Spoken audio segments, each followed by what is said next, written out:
Some wins come from fireworks, while others are from total control. In this game of Magnus Carlsen, he just takes away all the squares, slowly boxing in his opponent's pieces until there is nothing left to do. Just pure positional mastery. This is Carlsen at his most suffocating. Now, let's take a look at that game.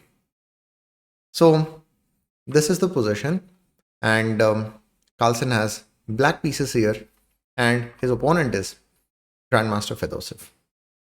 So, let's try to understand this a bit further. Fedoseev has this pawn on d5, he has this pawn on a5, so a bit of an activity. On the queen side, his king side pawn structure is not that great. His king is still in the center. So there are certain imbalances in the position. And Carlsen started with the move f5. So his plan is pretty clear that he identifies that because Fedoseev's king is in the center, because the queenside pawn structure is not that great, he wants to create activity. He wants to create counterplay on the king side. And he shows that by playing the move f5. Now, Fedoseev plays the move rook a3.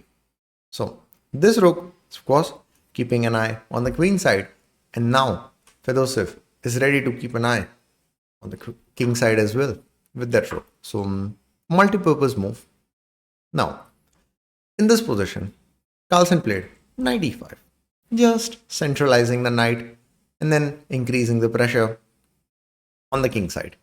Then, this position, Fedoseev played the move bishop e3. So he's just bringing the bishop back. He's like, if f takes e4 is taken, maybe the pressure will increase on this file and that bishop could become a target. So let's just get back. In some cases, this could also be possible to remove the knight. Now, it seems like Carlsen can simply play f takes e4 and he would have this file and then he can try to create some activity. But we should not forget that while trying to create our own play, we should not allow our opponent's pieces to get more active. And the problem with this move is knight takes e4. Now that knight will get to g5. So the activity that Carlsen is trying to generate on the king side won't be as successful. So that's why he did not play f takes e4. He wanted to create activity through this file, but not in a way that white's pieces would get active. So here, Carlsen played a really instructive move. He played f4. It seems a bit puzzling at first that why is he sacrificing the pawn? What's the objective behind that? Now, see, if Fedoseev declines the sacrifice and moves the bishop, say, to d4, that's great because now this knight is quite well placed. There are no f4 ideas. And then even if the knight gets eliminated, the bishop will take its place actually. So strong center control will be there and then he can slowly push the position. But what's the point of the sacrifice? Because after bishop takes f4, it's not like he is getting the pawn back immediately or something. He was not in a rush to get back the pawn.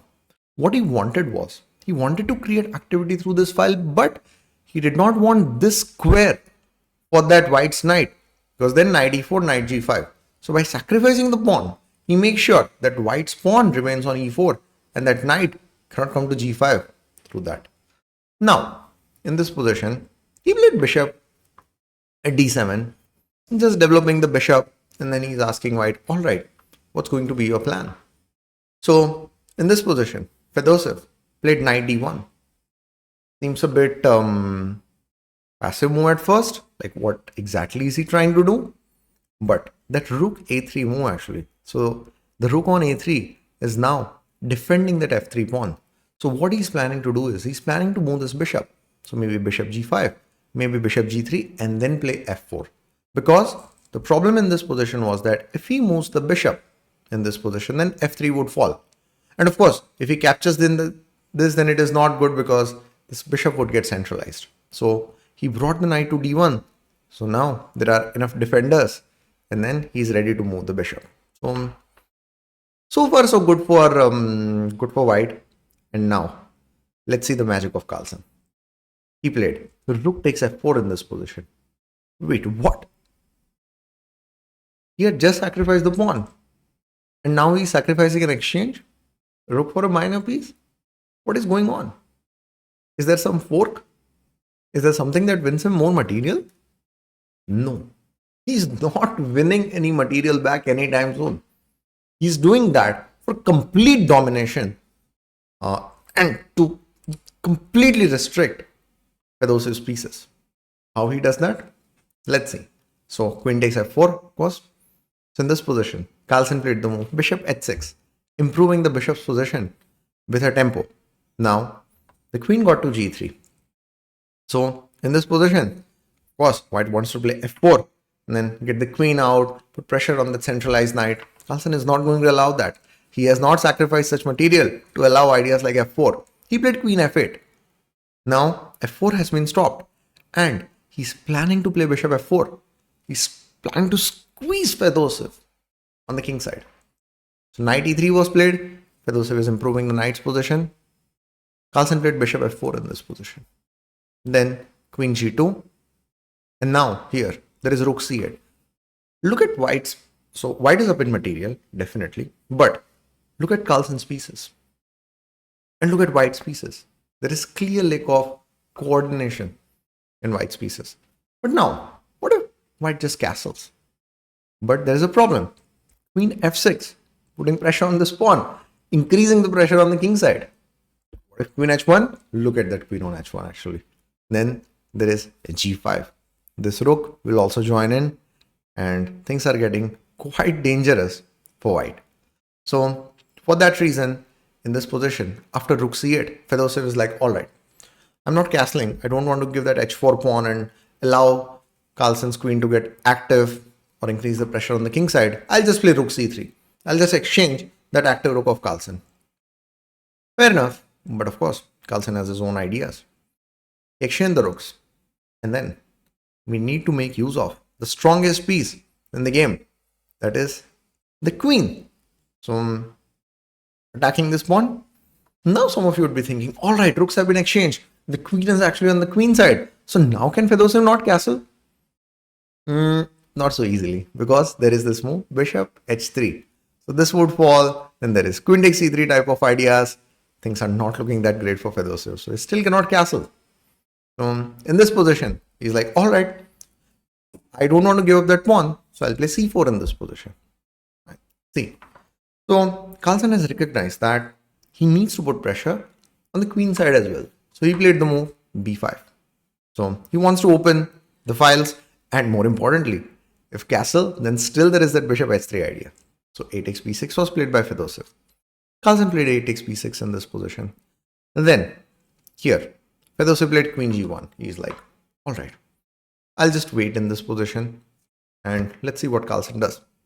So of course, Carlsen has plans to improve and we'll see how he does it. So in this position, he played queen a8. He's like, all right, I'll try to do something from this file. So then in this position, Fedoseev played king f1.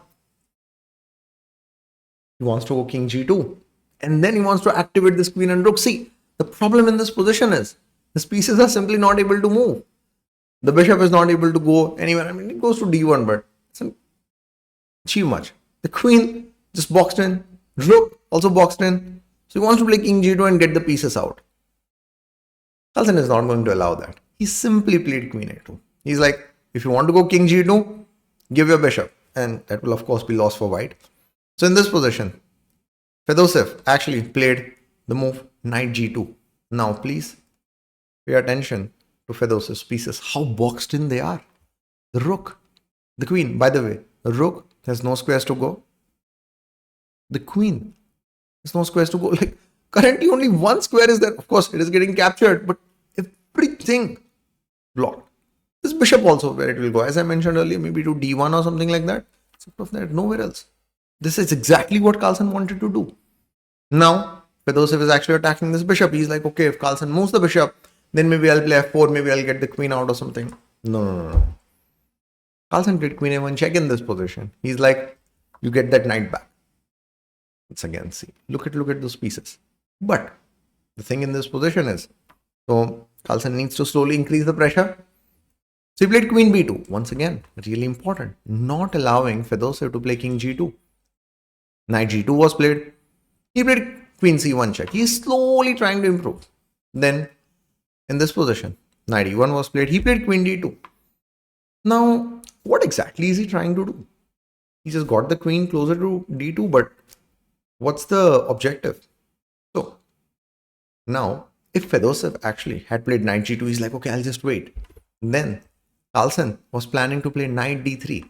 See, when the queen was on b2 and a2, it would not have been possible for Carlsen to play that because the knight would go for free. So, queen d2, the plan is to bring the knight to d3 so that he can play queen c1 check. And that would be just lost because king has nowhere to go. And then the point is, if bishop takes d3, then there is queen takes d3. If king e1, then there is bishop d2. And if king d1, then really nice checkmate, bishop a4. See, look at these pieces. That's why Carlsen wanted that queen on d2 to not allow knight g2.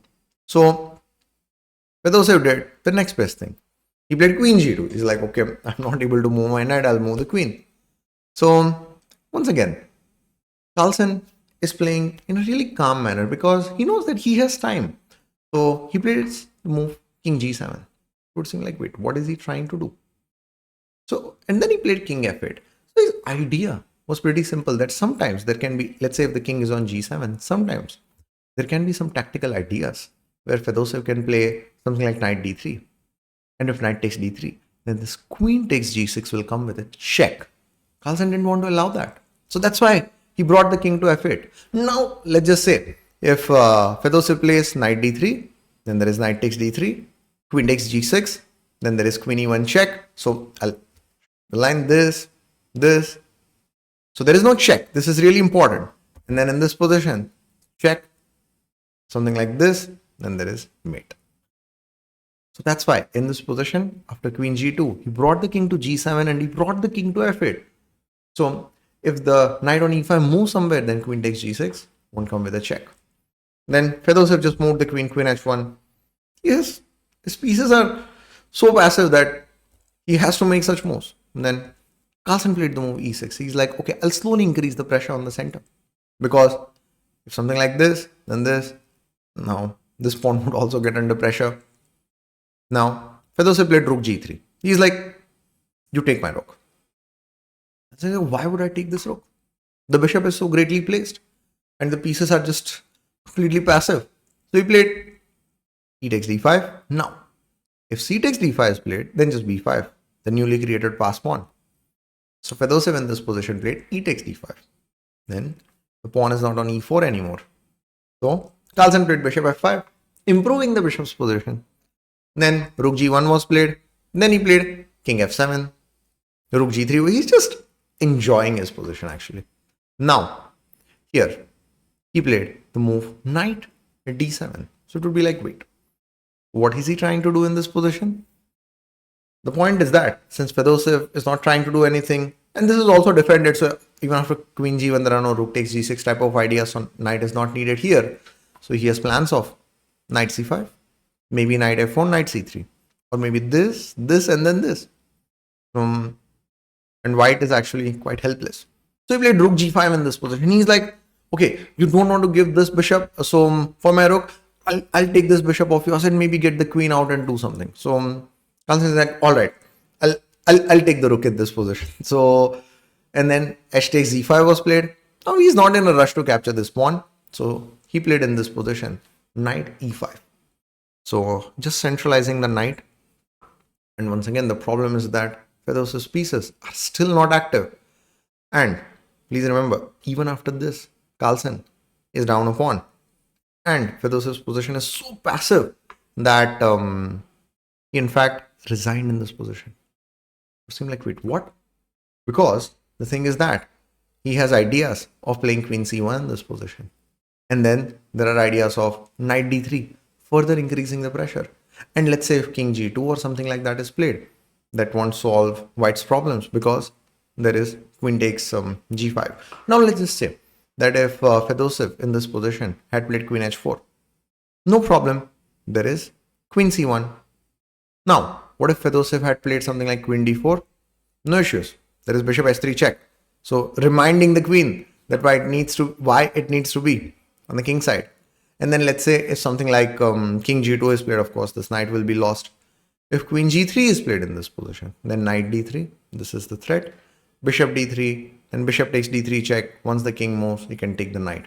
And if Fedoseev goes in this position, queen h1, he's like, okay, if you play knight d3, then this knight will be defended. But still, it's quite passive. So knight d3, bishop d3, bishop d3, king g2, queen g5. This pawn would fall. Then this pawn would fall, and this is just completely lost for white. So a really instructive game by Carlsen of boxing in his opponent's pieces. So look at this position: the bishop, the knight, the queen, the rook, the king, and then Carlsen destroyed Fedoseev in a completely positionally dominating manner. So thanks everyone for watching the video, and I'll see you next time.